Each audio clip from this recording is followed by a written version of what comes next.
Hi, I'm Dave Henry. You're in my shop, and I'm glad you're here. As previous viewers of my videos know, I use birdmouth joinery a lot. I'm going to call that BMJ for the rest of this video.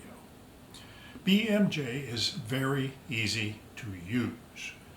In terms of special tools beyond the usual shop equipment, all it takes is a birdmouth bit. This is a 6-sided bit you're looking at, and a router table to use it in. I have already uploaded a couple of detailed videos using BMJ construction, notably toolbox and a napkin holder.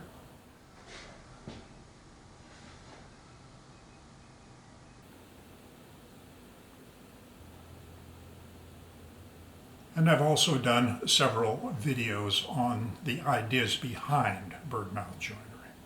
My goal in this video is to show the exceptional versatility of BMJ, to demonstrate how easy it is to use, and what a surprisingly wide array of beautiful, practical, high-quality home shop projects that it makes possible.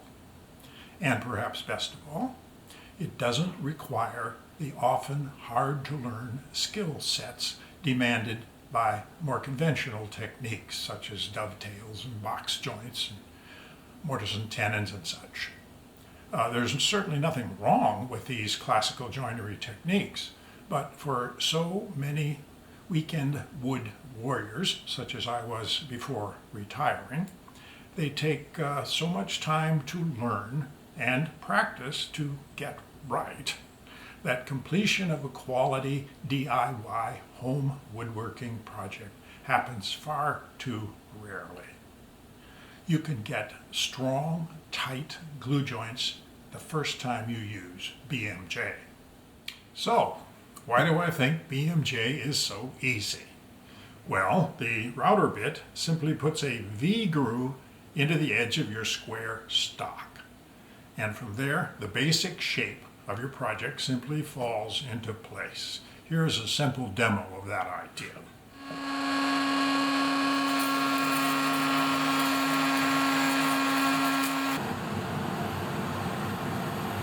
I have cut the routed stock into 6 equal pieces. You can see how the square edge of one piece fits snugly into the V groove of the next one to form exactly the right angle to make a tightly jointed 6-sided vessel. The staves almost snap together, and as you can see, the joints are very tight. There are 4 commercially available BMJ bits that will lead to 6, 8, 12, or 16-sided vessels that are assembled with strong glue joints. I've decided to go to somewhat larger examples than I have used in the past in order to show how easily one can get into a useful size range. Each of these pieces took a little more effort than the 6-sided example that I showed you just a few moments ago. I'm trying to make the point that it is very quick and easy to get into a size range that could be useful for boxes or other typical home shop projects. This stacked arrangement gives a better idea of the relative size of the staves required to make a 6-sided, 8-sided, 12-sided, or 16-sided vessel. This simple comparison of the various sided vessels actually disguises the fact that the technique can be very broadly applied across many end uses. I will hopefully demonstrate this in the rest of the video by showing you a diverse range of projects that I have done over the past few years. In the first example, I'll give you a lot of detail. In the rest, I'll just touch on the key points. To start, here are a couple of table lamps made with this type of joinery. Table lamp bases are very easy to build with this technique. In fact, I'll build one for you right now. It will be 6-sided made from walnut and pecan, with top and bottom made from this piece of 1/4-inch pear wood glued up from scrap. I have cut the staves to size and will now do the joinery. I'm routing 2 BMJ V-grooves into each of the 3 walnut staves and none in the pecan. I like the symmetrical look of the resulting joints better. The 2.5-inch wide staves are 3/4 inch thick and 15 inches long. I will cut the BMJ V-groove in 3 steps to avoid a lot of unwanted chipping and splintering. Here I'm adjusting my fence for the second deeper cut.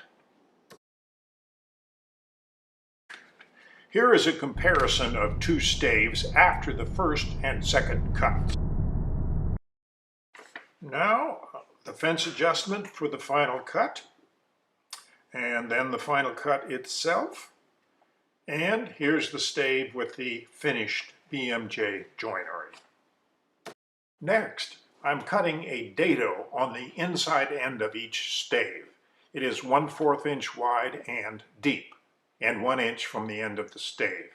This dado slot will house the end pieces of the lamp base.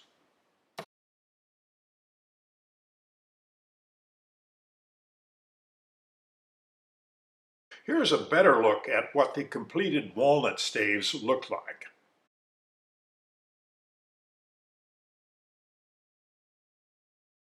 Now we're ready for a dry assembly of our BMJ project. I am aligning the staves correctly by fitting them into the taped down carpenter square. I'm going to speed things up for the rest of the assembly. The masking tape holds that alignment for the next step, rolling the staves into the 6-sided lamp base shape.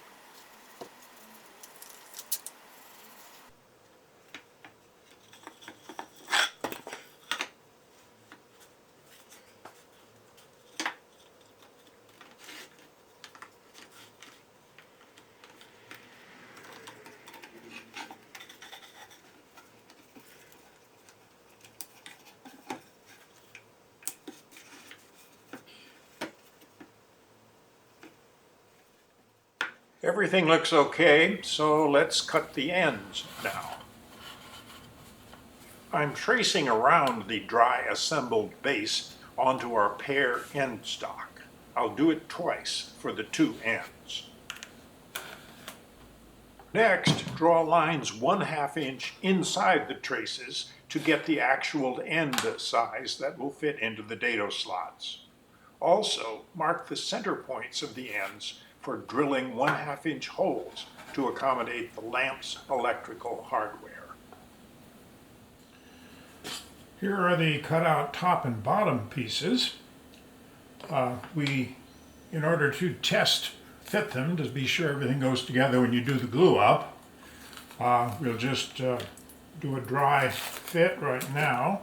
Just open this thing up a bit and fit them in.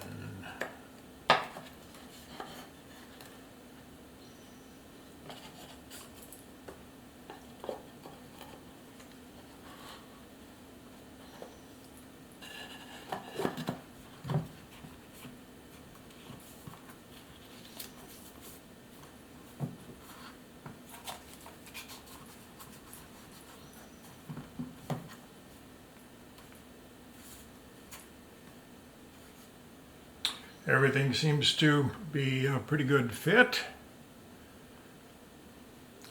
So we can now go on to the glue up.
Okay, here's the glued up lamp base, free of tape and clamps, ready for sanding and finish. Before doing that, however, drill a 5/16 inch hole 1/2 inch from the bottom. This will handle the power cord for the lamp. For the electrical hardware, I bought a lamp kit at Home Depot. There are many kits available online from Amazon, for example.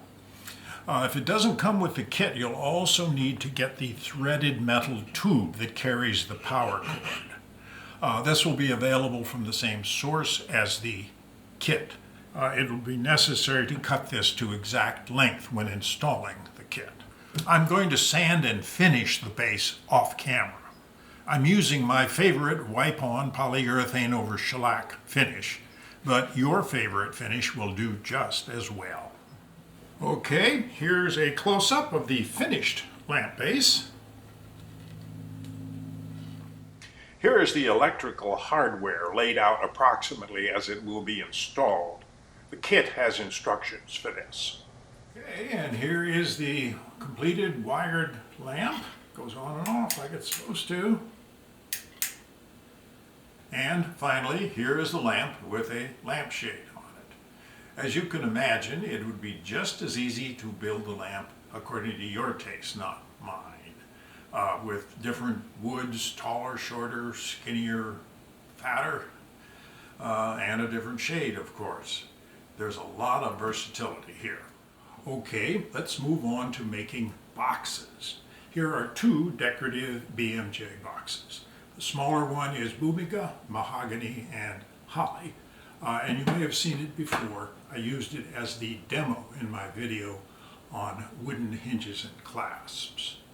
The larger box is walnut and maple and is one of the first that I ever made by this technique. I hope to convince you that making such boxes is not very different from making the lamp base that we just constructed. Okay, how do we get from a 6-sided lamp base to 8-sided decorative boxes? Well, here's the 6-sided demo I constructed a few minutes ago that led to the construction of the lamp base we just completed. And here's another 6-sided demo, but it's done in 2-colored woods, contrasting woods comparable to the box. Making this similar 8-sided demo piece was done exactly as for the 6-sided, except of course you use the 8-side bit and you end up with an 8-sided piece. If we make the two opposing staves, these two in this demo, longer, as I've done in this one, you suddenly have arrived at a rather rectangular looking demo. And indeed, it looks a lot like the box body looks. My point here is that the body of the box can be made as simply as the lamp base, even though it looks very different. But as I hope I've just demonstrated, from a BMJ woodworker's point of view, they are very similar. Although there are only 6 sides in one and 8 sides in the other, the joinery is essentially the same. In both projects, the top and bottom are held in place. That is, top of this, there's inside, there's a top of here. They're held in place by dadoed slots routed into the inside of the staves. Top and bottom are both made by the tracing technique shown for the lamp, and the taping glue-up procedures for the two are the same. I've spent some time emphasizing how closely related are the construction methods between this lamp base and these boxes, but I should spend at least a few moments on the differences. Fundamentally, there isn't much difference, except probably call it stave dimensions, and certainly nothing that adds significant difficulty to the making of these boxes. In this particular box, the lid and the body were made as two separate constructions and then hinged together. However, separate construction is not necessary. In this smaller box, It was put together just the way the lamp base was. There was a bottom, the body, and the top.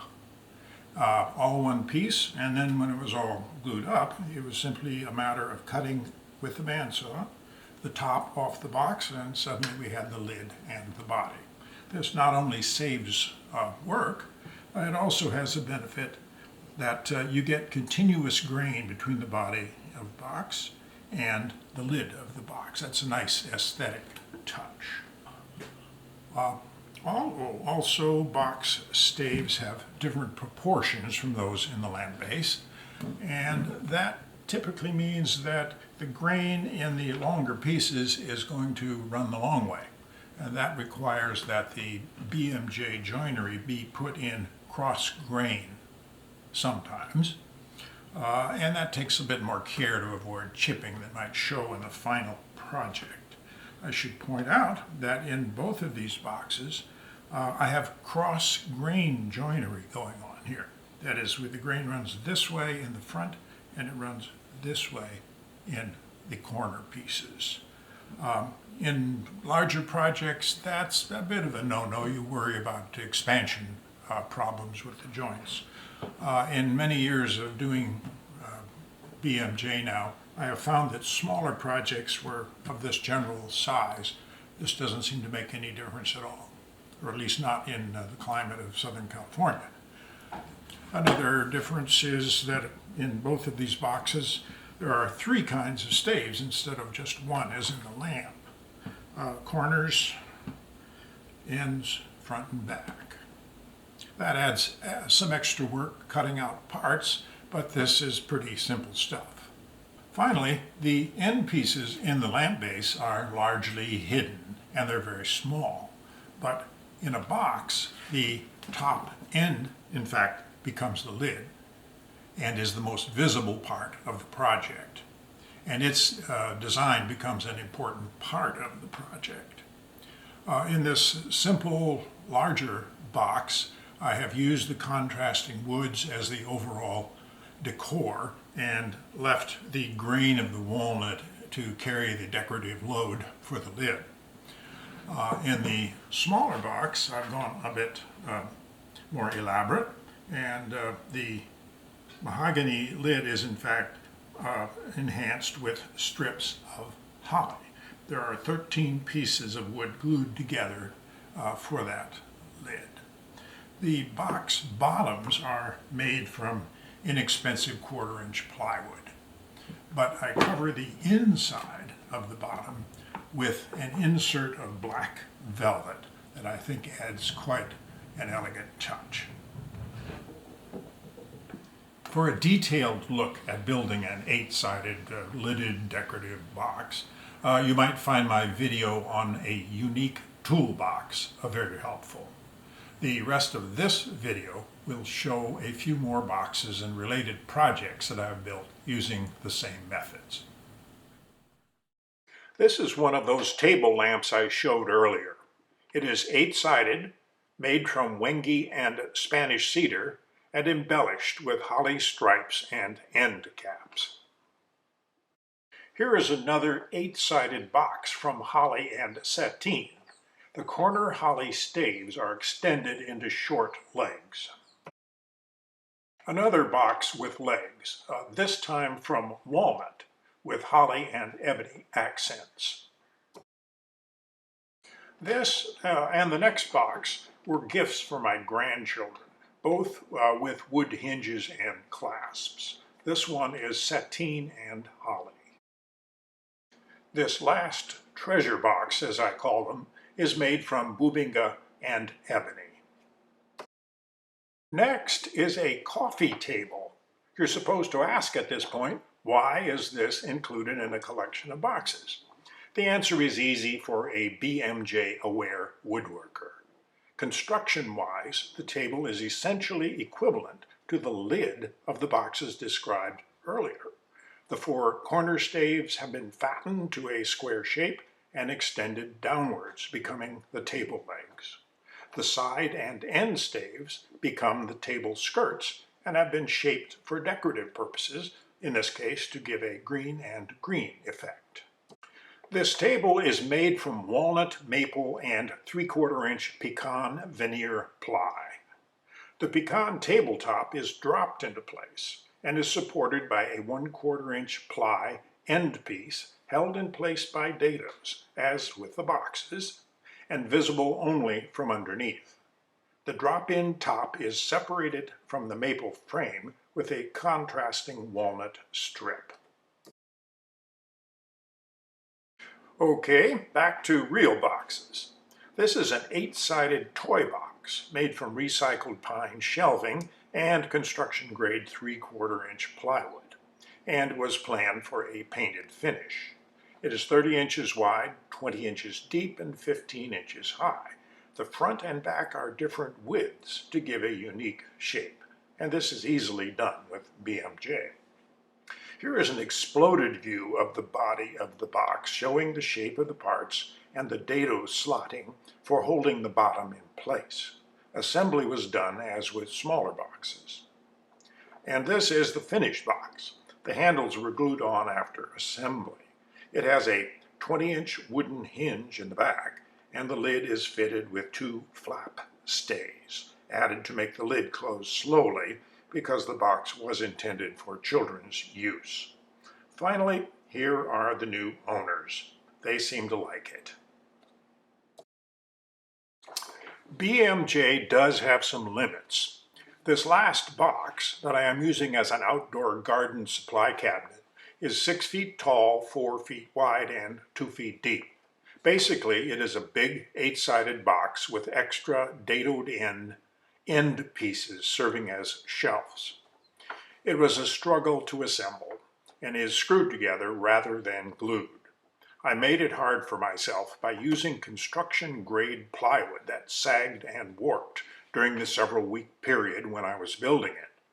This prevented the usual snap-together assembly advantage of BMJ.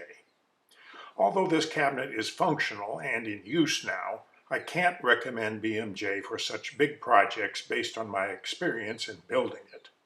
My experience would probably have been happier if I had used a better grade of ply, Baltic birch for example, with more rigidity, and had been more careful to prevent warping during construction. Well, that about wraps up this video. I hope you enjoyed it. And I hope I convinced at least some of you to try BMJ if you haven't already done so. If you have any questions, I'd be happy to answer them via comments on the video or via my website. Thanks for watching.